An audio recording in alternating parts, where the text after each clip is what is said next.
Did you have that wanting everybody to like you and not wanting to Yes, disappoint I anybody? did. Absolutely. Yeah. The Grammy goes to... Oh my God. I thank you all from the bottom of my heart. And I have to maintain this poker face. There is a job in Hollywood that does not appear on any resume. It does not have a formal title, there is no LinkedIn profile for it, and no degree program that prepares you for it. But it is one of the most important jobs in the entire entertainment industry. The job is simple. When a powerful person does something they should not have done, you make it disappear, not fix it. Not address it, just make it go away so the machine keeps running and the money keeps moving. The people who do that job have a name. They are called fixers. And the psychology behind why they exist, why people take that job, and why the system keeps working decade after decade is one of the most disturbing and underreported stories in Hollywood history. This is that story. To understand where we are now, you have to go back to where it started. Old Hollywood was not just a place, it was a product. The studios owned their stars the way a company owns a trademark. Your image was their asset, your scandal was their liability, and they protected their assets the way any corporation protects its bottom line, aggressively and without apology. Metro-Goldwyn-Mayer had two men whose entire purpose was to keep that product clean. Their names were Eddie Mannix and Howard Strickling. From the 1930s through the 1960s, these two men buried unwanted pregnancies, erased affairs, covered overdoses, and made careers disappear when they became inconvenient. When Clark Gable allegedly assaulted his co-star Loretta Young in 1934 and she became pregnant, it was Mannix who reportedly stepped in and helped Young publicly fake adopt her own daughter to keep the scandal from destroying both of their careers. Not out of kindness, out of a need to protect MGM's investment in both of them. There is a difference. When Joan Crawford had a scandalous film called Velvet Lips threatening to surface, Mannix was reportedly brought in to track down and destroy every copy in existence. According to accounts at the time, the studio paid somewhere in the range of $100,000 to make that problem go away, though the exact figure has been disputed. Crawford herself reportedly wrote a check to MGM for $50,000 when she left the studio in 1943, which some historians believe was reimbursement for exactly that kind of cleanup. The film's actual existence was never officially confirmed, but that is almost beside the point. The machine ran on perception, and perception had to be managed whether the scandal was real or not. This is the first rule of the fixer system. The fixer is never protecting the person, they are protecting the asset. And once you understand that, everything else about how the system works starts to make sense. By the 1980s, the operation had modernized. A Chicago-born private investigator named Anthony Pellicano had become what the industry called Mr. Fix-It to the Stars. He is the private eye accused of illegally wiretapping some of Hollywood's biggest names. You could not make the Anthony Pellicano story. Nobody would believe it. Too far, too fictional. Makes the Da Vinci Code seem absolutely dead-on factual. He's like a character, a very minor character in The Sopranos. He's a pain in the ass. I'm considered to be the highest priced and the best. Pellicano handled problems for some of the most powerful names in Hollywood. He was discreet, effective, and completely willing to operate outside the law when the situation called for it. His methods eventually caught up with him. He ran a wiretapping operation that landed him 15 years in federal prison. But for years before that, he was considered indispensable. That word kept coming up. Indispensable. As if the entire machine could not function without someone willing to break the law quietly and smile about it. That tells you everything about what Hollywood actually values. Now, here's where the psychology gets interesting. Because fixers do not operate alone. No single person can sustain a cover-up for years or decades by themselves. What actually sustains a cover-up is a system. And that system is built around a very specific psychological dynamic that mental health professionals have spent years trying to explain to the rest of us. Research suggests that narcissistic personality disorder affects approximately 6.2% of American adults, with men diagnosed at significantly higher rates than women. People with NPD consistently score highest on 3 traits: a belief that they are unique or special, a profound sense of entitlement, and a lack of empathy for the people around them. But here's the thing about narcissists that most people do not fully grasp. They cannot actually maintain their position alone. They are completely dependent on other people to validate them, protect them, and clean up after them. So they build systems. They recruit. Mental health professionals have a term for the people who get recruited into those systems. They call them flying monkeys. The term comes from The Wizard of Oz, where the Wicked Witch sent her creatures out to do the dirty work she did not want to do herself. Psychologists borrowed the term to describe the enablers and foot soldiers who protect a narcissist at all costs, often without fully understanding that is the role they are playing. Sandra Brown, founder of the Institute for Relational Harm Reduction, estimated that over 60 million people in the United States have been impacted by someone else's personality disorder. 60 million. That number exists because narcissists do not operate in isolation. They recruit constantly, and they are very good at it. The primary recruitment tool is something called triangulation. The narcissist controls the flow of information between themselves and the people around them. They tell each person a slightly different version of events. They create confusion on purpose. They make each enabler feel like they alone have the real story, the inside access, the truth that nobody else has been trusted with. And that feeling of being chosen is enough to keep most people loyal, long past the point where they should have walked away. The people who get recruited fall into recognizable categories. Some are dependent enablers, people who rely on the narcissist for their financial security, their social standing, or their career. They protect the narcissist because their own stability depends on it. Some are true believers who have been so thoroughly managed that they genuinely think they are the good guys. And some make a cold, calculated choice. They know something is wrong. They decide their comfort is worth more than someone else's safety. Those last ones are the most dangerous because they have the clearest view of what they are doing, and they do it anyway. Now take everything I just described and apply it to Harvey Weinstein. Because Weinstein is the most completely documented example in modern history of what it looks like when a narcissist builds a total system of enablers around himself and runs it for decades.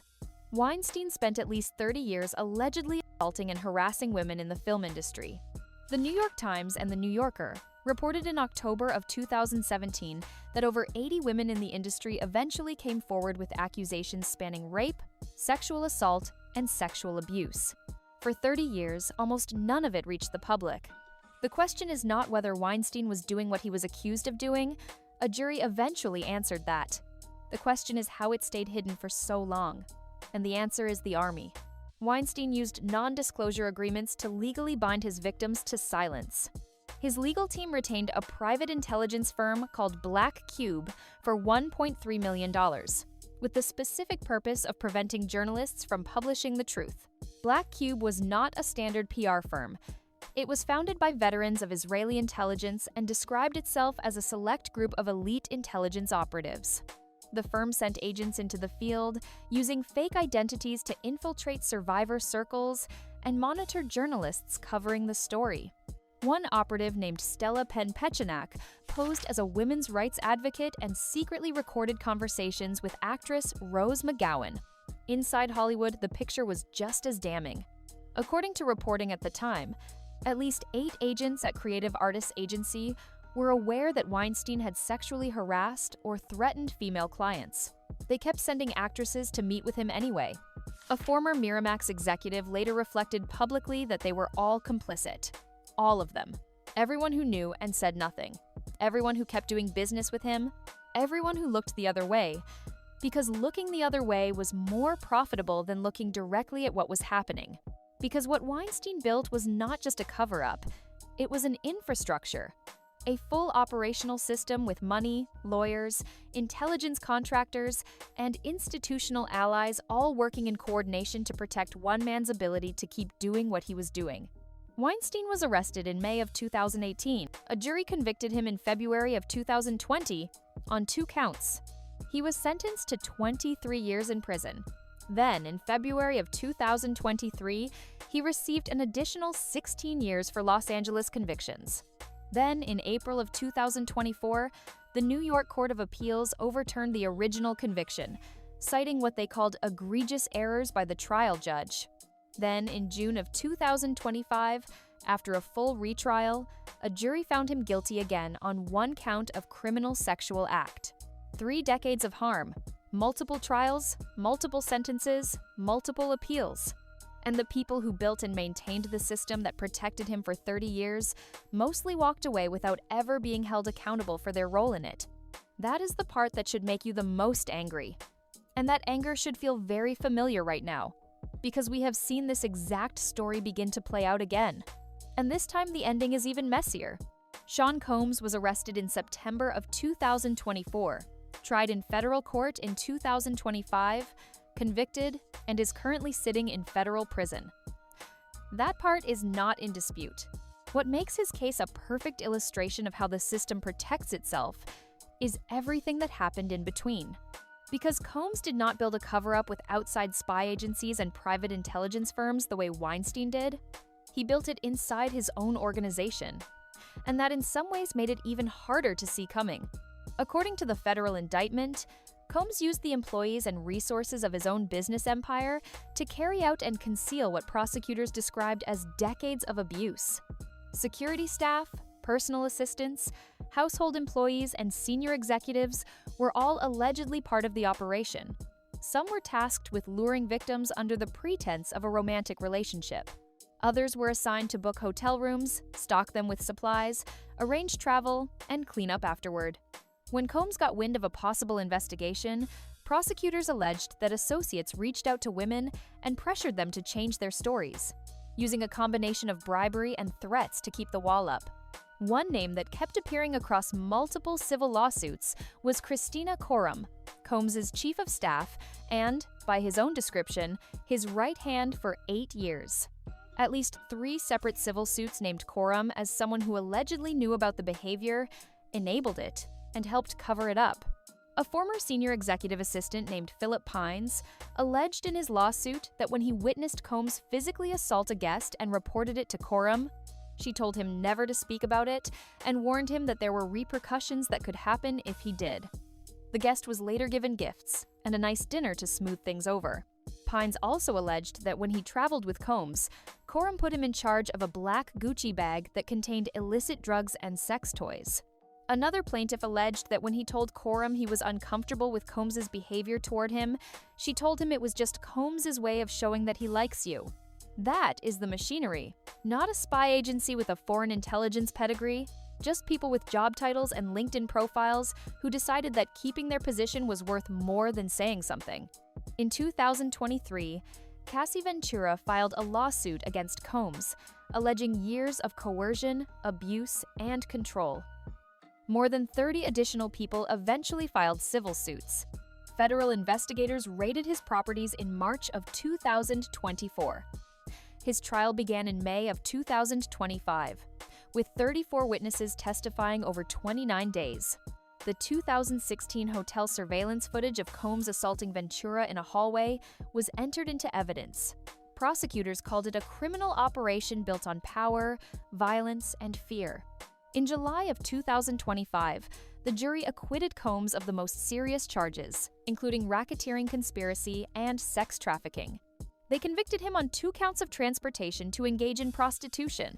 He was sentenced in October of 2025 to 50 months in federal prison. He is currently serving that sentence with an appeal pending. 50 months. And Christina Coram has not been charged with anything. That is the part that should sound familiar. The system absorbs enough to make it look like justice happened, and then the people who kept it running quietly move on. The fixer system has survived in Hollywood for nearly a century because it works. It worked for MGM in the 1930s. It worked for Anthony Pelicano's clients in the 80s and 90s. It worked for Harvey Weinstein for 30 years. The tools change, the psychology does not. The people inside that system rarely think of themselves as villains. That is the most unsettling part of all of this. The dependent enabler who stays because leaving would cost them their career does not see themselves as complicit.